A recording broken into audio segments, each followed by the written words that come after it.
Another another segment that we have on the program is what we call the Punto Contra Punto segment. Dito po natin hinahatid sa inyo ang mga balita galing sa Pilipinas or headline news from the Philippines, and pwede po natin pag-usapan kung anong tingin niyo sa balita. If you like the balita, you don't like the balita, fake balita, kung anong tingin niyo sa balita, pwede po natin pag-usapan. At kung gusto niyo sumali sa usapan, tumawag lang po kayo, kaya mag-text sa 808-392-8230. Or kung nasa live po kayo, pwede po kayong mag-type kung anong tingin niyo sa balita. Just type on the message board, and pwede natin pag-usapan. Again, kung gusto niyo sumali sa usapan, the number to call or text is 808-392-8230. 808-392-8230. So without further ado, mga kaibigan, gagayin ko kakabsat. Umpisa na po natin ang ating punto, kontrapunto.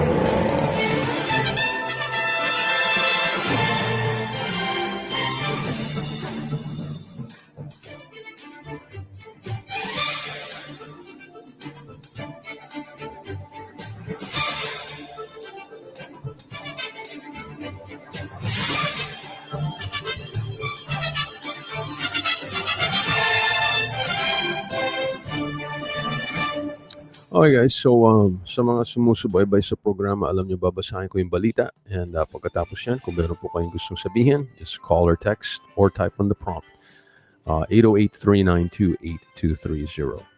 Alright, so the headline, this comes to us from Rappler. Okay, Rappler, and the headline goes like this. VP Sara Duterte resigns as DepEd Secretary. Okay, VP Sara Duterte resigns as DepEd Secretary. Vice President Sara Duterte quit President Ferdinand Marcos Jr.'s cabinet, putting the final nail in the coffin of the Uniteam political alliance that won the 2022 elections in a landslide. Presidential Communications Office Secretary Cheloy Garafil said today that Duterte resigned as Department of Education Secretary and Vice Chairperson of the National Task Force to End Local Communist Armed Conflict at 2:21 p.m. today. Marcos has accepted the resignation. Declined to give a reason. She will continue president. We thank her for her service, Garafil added. In a press conference after her resignation, Duterte also did not provide a reason for her exit from the Marcos cabinet, but said the move is not a sign of weakness. Mga kababayan, ang aking pagbibitiw ay hindi lulan ng kahinaan, kundi dala ng tunay na malasakit para sa ating mga guro at kabataang Pilipino.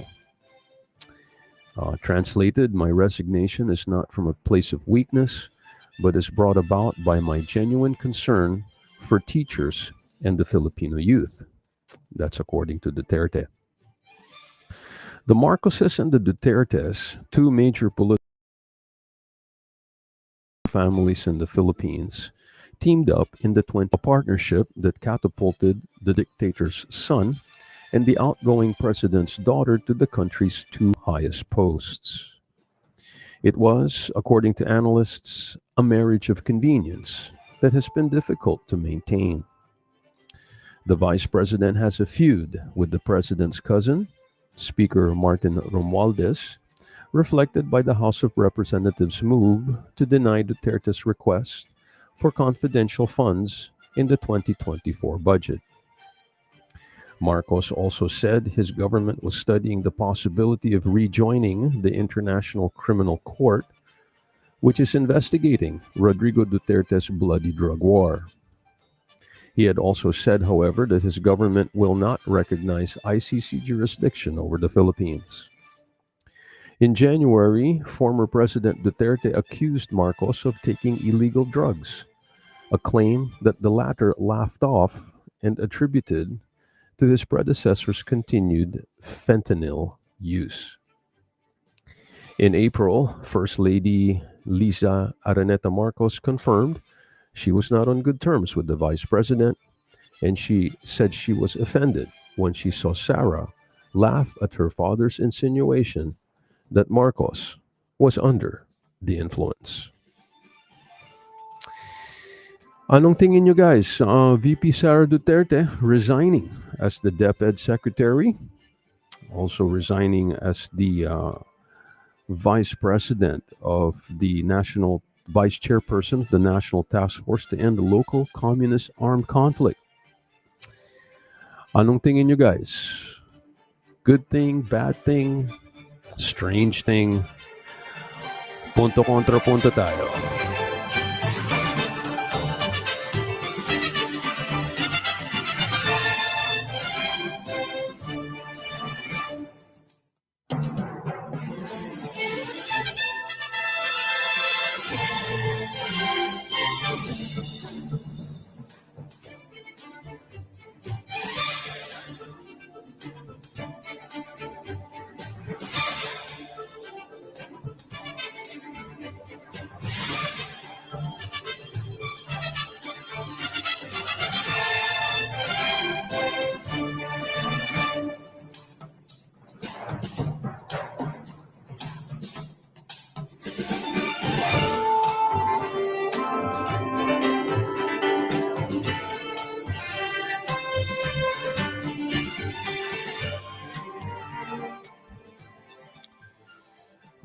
Well, mahirap when you resign from that big of a post, uh, Department of Education Secretary. But di ba ano yan, co-director sila ni uh, Apo Presidente Bongbong Marcos. So at least there's one chairing the Department of Education. I think that's one department that's very, very important, lalo na sa ating mga kabataan, the Department of Education. So, sana kung sinong papalit kay Apo Vice Presidente Sara Duterte, na ituloy ang trabaho at isigurado ng ating mga kabataan at ating mga guro na inaalagaan at hindi matitigil or won't disturb the progress that they have made. So we have a caller. Let's see what they say. Hello, KNDI, you're live. Alan, magandang hapon sa iyo, sir. Oh, Mr. Cool Dude. Yes, sir. What do you think of this news, sir? Siguro, hindi niya kaya. Tingin mo hindi niya kaya? Kaya niya, pero ayaw niyang kayanin. Ayaw kayanin. Ayaw niyang kayanin. Marami nang magagaling dyan eh. Saka dami naman niyang responsibilidad. Mm-hmm. Vice chair pa siya against fight against Communist Party. Mm-hmm. Mm-hmm. That means ayaw na niyang makialam tungkol sa Communist Party. Pero pag Vice President ka, kailangan ding nasa side ka ng gobyerno, di ba? Mm-hmm. Mm-hmm. That's a good point. Totoo yan. Totoo yan. At kung wala sa presidente, ikaw magiging chief of staff chief ng armed forces. Mm-hmm. Mm-hmm. Mm-hmm. Ito ang kalaban ng mga komunista. Yeah. Dahil ikaw ang hipi ng PNP, Philippine Army, Navy, lahat-lahat na ng branches of the service ng Pilipinas. Mm-hmm. Mm-hmm. Saka maraming magagaling na dyan, na mga may undersecretary pa dyan, kung may ilalagay siyang undersecretary na kung kailangang babae, pwede rin dahil babae magaling sila sa edukasyon, di ba? Mm-hmm. Mm-hmm. Well, I think you have a point. Ayaw niyang kayanin. Siguro, alam ko kaya niya pero ayaw niyang kayanin. Kaya niya. Kaya niya, pero mayroon siyang guts na very guts. Tapos she's also from Mindanao, so that's, parang maganda na siya nasa task force, pero binitawan din. Opo. Binitawan din. So, anyway, tingnan na lang natin kung ano mangyayari sa balitang ito. Ah, Siyempre, maraming mag-a-assume ng responsibilidad diyan at maraming pagpipilian si Apo Presidente diyan eh. Pwede mo mag-reappoint. Opo, mag-reappoint siya. Yeah, In the somebody. near future, maybe a week or so. They gotta have somebody there. Yeah. Opo. Okay. All right. Thank you so much, Mr. Cool Dude. Always a pleasure, sir. Sige po. Yes, maraming salamat po. So, ayun, sabi ni, well, kaya naman niya yan eh. Yun nga lang, ayaw niyang kayanin. So, we'll see. We'll see where this leads up to. Sana, yun nga, magandang resulta. And hopefully, hindi maabala ang ating mga kabataan, which was the most important thing. All right, so... Okay, guys, got time for one more song before we end the program today. And here's for Juneteenth Day. I'm going to go ahead and play this for you guys. It is Bamboo. Ang kaniyang Hallelujah. And kung meron man relation to Juneteenth, I think it does. It's some classic rock OPM para sa inyo. Maribigyan ito sa ating PhilAm Community Hour. Oh, by the way, hello to Leonie. O yung natin regarding the segment of Leonie from Bagay.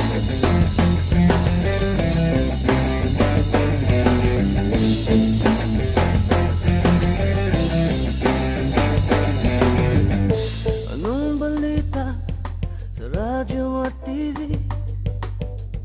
Ganun pa rin kumakapasa din. Minsan naisip ko nang umalis na lang dito. Limutan ng lahat, lumipat, lumayo.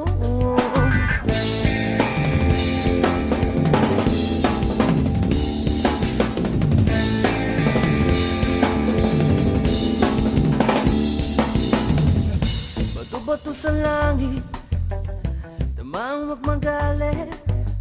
Alam naman natin kung sino ang tuso sa bawat sampang umiiyak. Singil ko ay piso, sa bawat lumuluwang dukha. Alay ko'y dugo, may kasama ka kapatid, kaibigan. Hanggat ako'y humihinga, may pag-asa pa.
Alright guys, thank you so much for tuning in. Maraming salamat sa inyong pagkikinig. Again, isang maligayang Juneteenth Day. Happy Juneteenth to everybody. Please stay tuned for Through the Bible with the Most Reverend J. Vernon McGee right after this program. And you have Ading Brian taking you home in this absolutely beautiful Aloha Wednesday.